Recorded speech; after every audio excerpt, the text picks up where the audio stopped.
ગાંધીનગરના બાયજીપુરા પાસેની શ્રીરંગ હાઇટ્સ સોસાયટીમાં સીઆઈડી ક્રાઇમના મહિલા પીઆઈના પતિ અને સોસાયટીના સભ્યો વચ્ચે સોસાયટીના નિયમોના પાલનને લઈને ઘણા સમયથી તકરાર ચાલી રહી હતી, જે માથાકૂટે આજરોજ ઉગ્ર સ્વરૂપ ધારણ કરી લેતા મહિલા પીઆઈના પતિએ એક રહીશને ધાર્યું મારતા ફફડી ઉઠેલા સોસાયટીના સભ્યોએ ઇન્ફોસિટી પોલીસ મથકે દોડી જઈ ફરિયાદ નોંધાવવાની રજૂઆત કરી હતી, જેના પગલે પોલીસે મહિલા પીઆઈના પતિ વિરુદ્ધ ગુનો નોંધી વધુ તપાસ હાથ ધરી છે. તો ગાંધીનગરના બાયજીપુરા પાટિયા પાસે આવેલી શ્રીરંગ હાઇટ્સમાં મકાન નંબર B802 રહેતા સીઆઈડી ક્રાઇમના મહિલાના પીઆઈના પતિ મયુરસિંહ જગદીશસિંહ વાઘેલા વિરુદ્ધ ઇન્ફોસિટી પોલીસ મથકમાં ફરિયાદ નોંધાવવામાં આવતા પોલીસ બેડામાં ચકચાર મચી જવા પામી છે.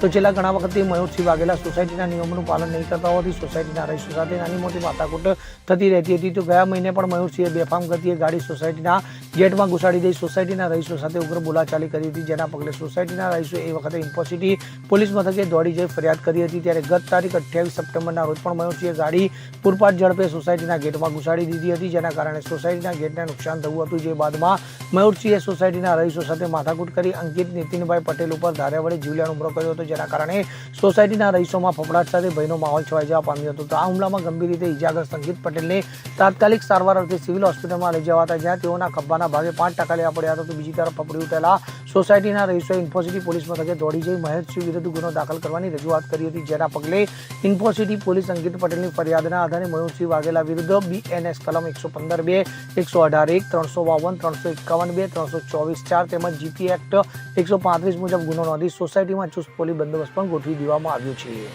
Bureau report CN24 news. હવે જુઓ દેશ દુનિયાની તમામ ખબરો તમારી આંગળીના ટેરવે. ઉઠાવો મોબાઈલ અને Google Play Store પરથી ડાઉનલોડ કરો અમારી CN24 ન્યૂઝ મોબાઈલ એપ.